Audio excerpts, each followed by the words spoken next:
need to give feedback. You've rehearsed it in your head. You go to do it, but for one reason or another, you just don't do it. Here's what's happening when you do that. Most leaders I work with know how to give feedback. They know that they need to give feedback, but they just don't. It's a lack of time. I don't know what to say. I don't want to hurt their feelings. I hate awkward conversations. I don't want them to cry. It's not the right time. Oh, we've just really started building trust. Maybe I should wait, or maybe they'll figure it out.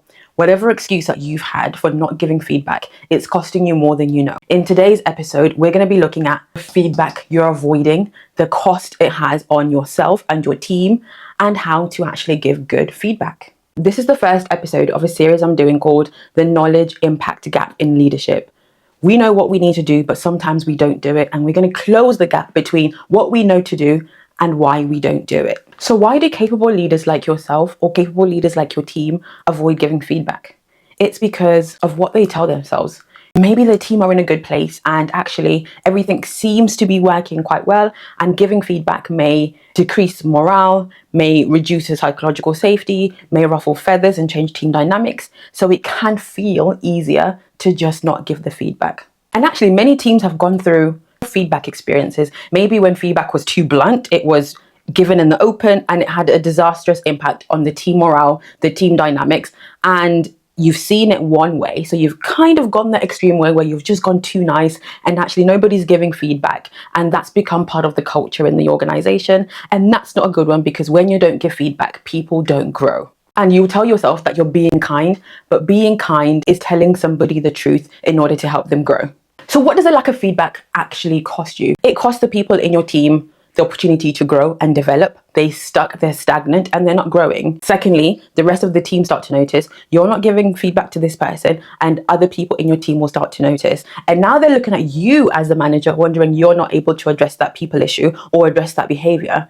And what that then does is reduce your credibility, because other people notice the problem, they notice that you're not doing anything about the problem, and now your credibility goes down, because you can't handle the situation. And maybe they might start acting a particular way because you're not addressing the real issues. You are sweeping things under the rug and pretending like it doesn't exist, or it's going to self-solve. And then in turn, you start to feel guilty because now you've got this issue and you've catastrophized it in your mind. And now the longer it waits, the bigger it gets.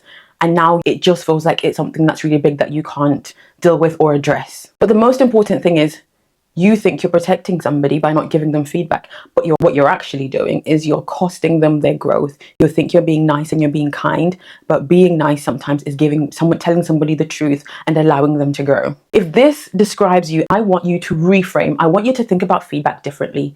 Feedback is not something you do to somebody. Feedback is something that you do for someone's growth and development. It's not this horrible thing. It doesn't have to be something that's overwhelming and that's you psych yourself up about. Why would you wait for somebody to struggle for months and months and months without giving them any feedback, and they're wandering in the dark, waiting for feedback, when you know that you have the answer to that? Because leadership isn't about making people feel comfortable. It's about telling people the truth and expecting growth. So what do we do, you ask? You've heard what I've said. You've looked at the impact, how it affects the team. How do you solve it?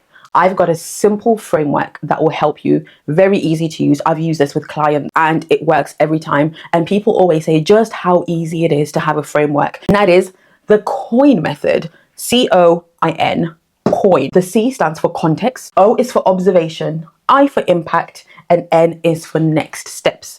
Context is when you're giving feedback, you want to give the context. You want to give the frame. Where did this happen? And what was the environment? So instead of saying, you were really awful, which you should never say, by the way, you say, in last week's meeting. That gives a time and a place. Yesterday in the team meeting, when you gave that presentation, it gives context. So immediately the person knows exactly where they were and what was happening. The second thing is observation. Now you say what you observed. Try and avoid third-party feedback. If you didn't see it, if you didn't hear it, try as much as you can to get firsthand what did you notice and what did you observe. Not about their character, but about the behavior. So in last week's meeting, I noticed that you came late. Observation, you saw it, you gave specific 20 minutes late in a very important meeting. You've seen what you observed. You didn't say, oh, you always do that, or you're always late. No, you simply, non-judgmentally, very factual, matter of fact, you were 20 minutes late to a very important meeting.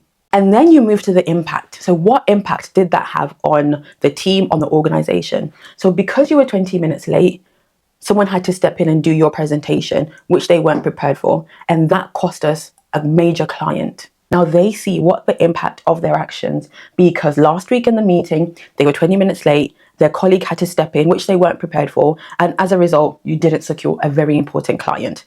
That's the impact. And then you move on to next steps. What do you want to see? Future focus. You don't keep dwelling on the past. You don't keep hitting them over the head. You're this and you're that. No, next steps. In future, I expect everybody in the meeting to be on time. In future, let's make sure that we're on time and prepared so they know exactly leaving that meeting. They're not confused. They're not jumbled as to what the expectation is. They have clear expectations that from now on, I need to make sure that I'm on time and prepared and ready for the meeting. This is very clear, a very simple framework that you can use when giving any kind of feedback. Context, observation, impact, and next steps. No drama, no stress, just clear, future-focused, non-judgmental feedback. So if you've been avoiding feedback, you already know what you need to do. But the question is, are you going to use it? Because the knowing and doing gap is costing you more than you think. I look forward to hearing all about you giving that feedback.